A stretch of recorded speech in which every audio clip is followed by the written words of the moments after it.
जैसे कि हमने पिछले एपिसोड में देखा था कि शू की फैमिली सन फैमिली ने एक एनुअल सेरेमनी रखी थी और वहां पर पूरी सिटी ने हिस्सा लिया था और वहां पर वैंग भी आया था और शू ने वैंग के साथ मिलकर पूरी रात एक डिनर का फैसला किया था। लेकिन तभी उसके ग्रैंडपा ने उसे वैंग के साथ देख लिया था और वैंग को उसने अपने पास बिठाकर खिलाया था और वो उसके बारे में पूछ रहे थे और फिर वैंग उन्हें ज़्यादा खास नहीं लगा था और फिर शू के ग्रैंडपा ने बैंक की ताकत जानने के लिए उसे कुछ टेस्ट दिए थे और जिसमें बैंक ने बहुत ही अच्छा काम किया था और फिर उनके ग्रैंडपा ने भी उन दोनों को एक कपल के रूप में रहने की अनुमति दे दी थी। और फिर इस एपिसोड की शुरुआत में हम देखते हैं कि क्यूमी अपने घर पर सो रही होती है और सुबह के 9 बजते हैं और फिर उसका अलार्म बजने लगता है। उसे बंद कर वो अपना ब्रश करने जा रही होती है और वो देखती है कि न्यूज़ पर टेलीकास्ट हो रहा होता है कि आज सन फैमिली ने एनुअल सेरेमनी रखी है और उसमें पूरी सिटी को इनवाइट किया है और वहाँ पर सब आ सकते हैं एक जोड़े के रूप में या कपल भी वहाँ पर चल सकते हैं और कोई अकेले इंसान वहाँ पर जा नहीं सकता है। वहाँ पर उस न्यूज़ में कहने लगते हैं कि सन फैमिली अपने पैराडाइज के बाहर एक पार्क में ही वो सेरेमनी पूरी करने वाली है और वहाँ पर सब उनका पैराडाइज भी अच्छे से देख सकते हैं। ये देखकर वो बाहर जाती है और एक क्रो के सामने झुकती है और कहने लगती है कि फादर आप ठीक तो हो? और फिर वो क्रो यानी क्यूमिया के फादर कहने लगते हैं कि जैसा कि तुमने सुना ही होगा कि एनुअल सेरेमनी हो रही है सुन फैमिली के साथ,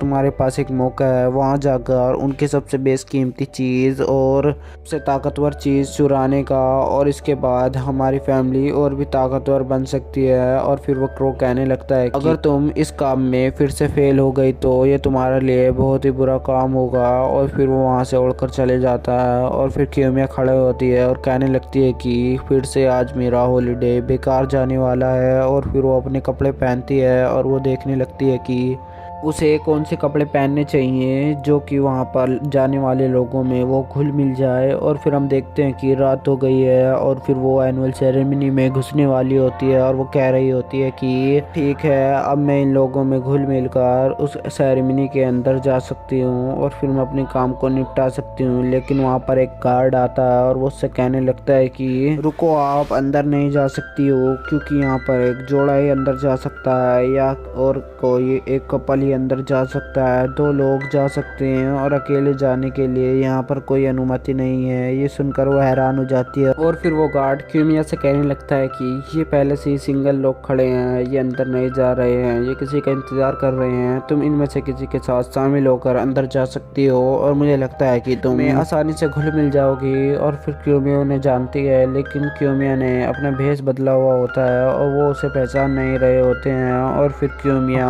अंदर जाने के लिए लिन को चुनती है और वहाँ पर वैंग और सू इसलिए नहीं होती हैं कि वो पहले से ही एक कपल हैं और वो अंदर चले गए होते हैं। और ये मैंने पिछले एपिसोड में एक्सप्लेन कर रखा है, आप उसे देख सकते हो। और फिर हम देखते हैं कि क्यूमिया लिन के पास जाकर उसकी ड्रेस की तारीफ़ें करने लगती है और वो कहने लगती है कि तुमने अच्छी ड्रेस पहन रखी है। इसे देखकर लिन हंसने लगती है और कहती है कि तुम्हारा शुक्रिया। और फिर क्यूमिया कहने लगती है कि तुम्हारा नाम लिन है ना और तुम इलाइट क्लास में रहती हो। और फिर वो कहती है कि हाँ तुम मुझे कैसे पहचानती हो। और फिर वो कहने लगती है कि तुम मेरे साथ अंदर चल सकती हो। और फिर वहाँ पर लिन कहने लगती है कि मैं अंकल सन का इंतज़ार कर रही हूँ और वो ही हम सबको अंदर ले जाने वाले हैं। और फिर क्यूमिया बहाना बनाते हुए कहने लगती है कि मैं भी अंकल सन का इंतज़ार कर रही हूँ, वो भी मुझे अंदर ले जाने वाले हैं लेकिन वो मुझे पहचानेंगे नहीं क्योंकि मैं एक पुअर फैमिली से बिलोंग करती हूँ। और वो झूठ बोल रही होती है और लिन कहने लगती है कि कोई बात नहीं तुम हमारे साथ अंदर चल सकती हो। और वहाँ पर अंकल सन आते हैं और उन्हें देखकर लिन उन्हें पास बुलाती है और कहने लगती है कि मैं आपका कितनी देर से इंतज़ार कर रही थी और ये सब भी। और फिर वो कहने लगते हैं कि मुझे माफ़ कर दो क्योंकि मैं थोड़ा बिजी था किसी के साथ। और फिर वहाँ पर वो कहने लगते हैं कि ये कौन है। और फिर क्यूमिया कहने लगती है कि आप मुझे जानते नहीं हो क्या, मैं लिन की क्लासमेट हूँ और इससे ही बात कर रही थी। और फिर वो कहने लगते हैं कि चलो तो तुम भी अंदर चल सकती हो। और फिर वो सब अंदर जाते हैं और अंदर जाकर क्यूमिया देखती है कि बाहर आए लोगों के लिए अंदर खाना बन रहा होता है। और वहाँ पर लिन उसे शेफ की एक पोशाक देती है और वहाँ पर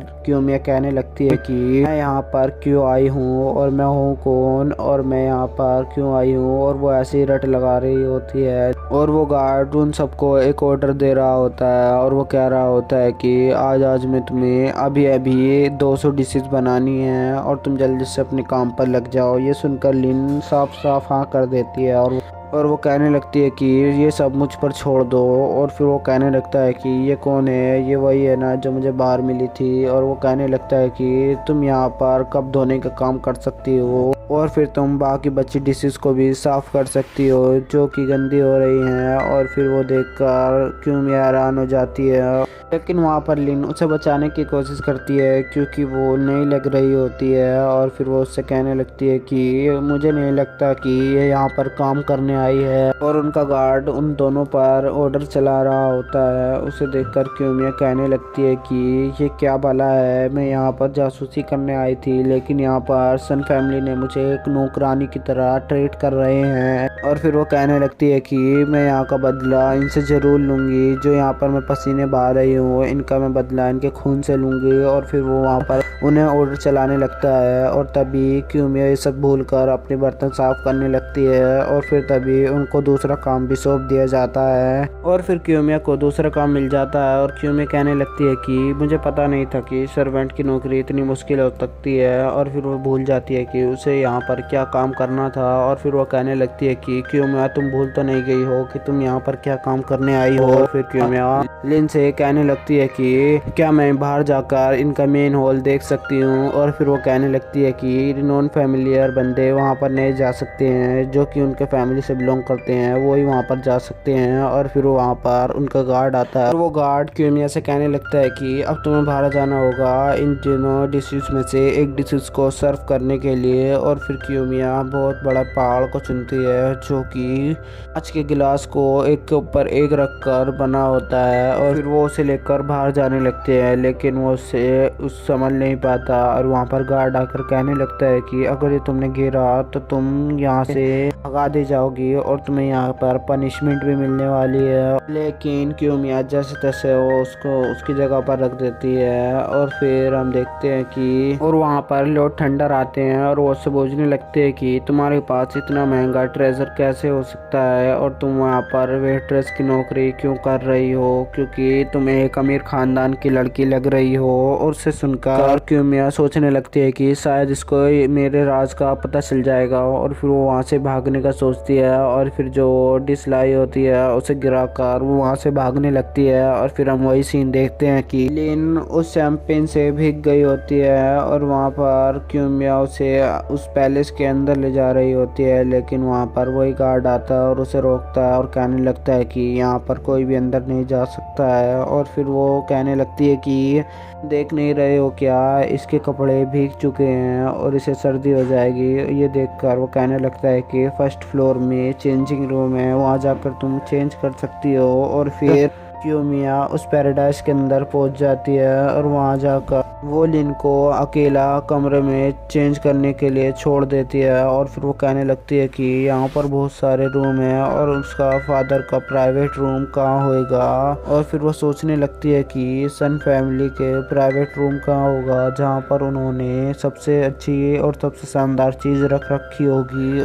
और फिर वहाँ पर क्यूमिया को कोई सही रास्ता नहीं दिख रहा होता है। और फिर वो सोचती है कि मैं पहले लिन की मदद करूँगी और फिर उससे यहाँ का सही रास्ता पूछूंगी जहाँ पर उनके बहुत ही पुरानी चीज़ रखी होंगी या उनका स्टोर रूम का रास्ता पूछूंगी। और फिर वो उसकी मदद करके उससे पूछने लगती है और लिन उसको आसानी से बता देती है कि वो नीचे बेसमेंट का रास्ता वहाँ है, वहाँ से उनकी सारी चीज़ें मिल सकती हैं। और फिर उसे छोड़कर क्यूमिया वहाँ से चली जाती है और वो सोचने लगती है कि अब सन फैमिली के सारे सीक्रेट मुझे पता चलने वाले हैं और मैं भी अपनी मुसीबत से आज़ाद होने वाली हूँ। लेकिन तब भी वहाँ पर भूकंप होने लगता है और हम देखते हैं कि वैंग उसी बेसमेंट में होता है और वहाँ पर शू के ग्रैंडफादर भी होते हैं जो कि उसे पिछले एपिसोड में लड़ाई के लिए चैलेंज दे रहे थे। और वो अब उन्हें देखकर हैरान हो गए थे क्योंकि उसने वुकोंग की लाठी उठा ली थी जो कि बहुत ही ज़्यादा भारी थी। और उसे उठाने से वहाँ भूकंप आया था। उसे देखकर वो सब हैरान हो जाते हैं और उसके सामने झुक जाते हैं। और वहाँ पर वैंग ने डरते हुए उस लाठी को वापस उसकी जगह पर रख दिया था, जिसकी वजह से एक और भूकंप आ गया था और वहाँ पर सब उसके सामने झुक गए थे। और फिर वो सब समझ गए थे कि वैंग कितना ज़्यादा शक्तिशाली है और फिर वो उसके पीछे चल रहे थे। और वहाँ पर क्यूमिया छुपी हुई थी और वहाँ पर क्यूमिया को वुकोंग की लाठी दिख गई थी, जो कि उनका सबसे महंगा ट्रेजर और सबसे पुराना ट्रेजर था। और फिर वो उसके पास जाती है और वहीं पर एपिसोड ख़त्म हो जाता है।